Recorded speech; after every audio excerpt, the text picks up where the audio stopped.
Australia study permit refused, don't worry dear student.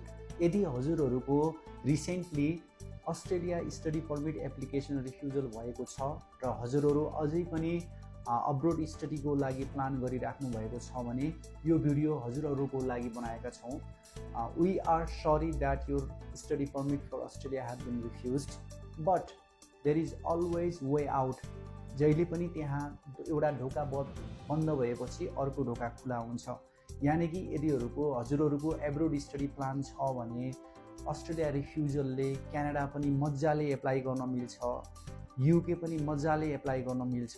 किनकि विगतको दिनहरूमा हामीले थुप्रै अस्ट्रेलिया स्टडी पर्मिट रिफ्युज भएका विद्यार्थीहरू गोरेटो कन्सल्टेन्सीबाट नै चाहिँ क्यानाडा गएको हामीसँग थुप्रै इक्जाम्पल्सहरू छ।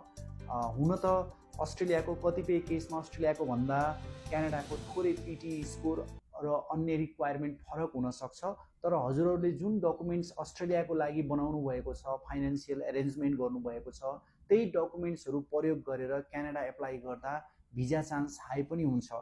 किनकि अस्ट्रेलियामा रिएप्लिकेसनको चान्स त हुँदैन, धेरै महँगो पनि पर्छ एकचोटि रिफ्युजल भइसकेपछि।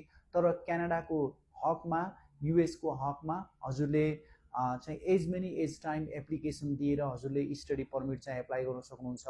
हिजो मात्र हाम्रोमा चाहिँ तेस्रो पटकमा पनि स्टडी पर्मिट चाहिँ प्राप्त गर्नुभएको छ विद्यार्थीहरूले। सो यस प्रकार यदि तपाईँ अस्ट्रेलिया रिफ्युजलको बावजुद पनि थोरै कन्फ्युज हुनुहुन्छ, ड्युबियस हुनुहुन्छ, डिलेमामा हुनुहुन्छ र हजुरहरू चाहिँ फर्दर स्टडीको बारेमा स्टिल तपाईँको दिमागमा ख्याल रहिराखेको छ भने पक्कै पनि हजुरले क्यानाडा, युके, युएसए एप्लाई गर्न सक्नुहुन्छ।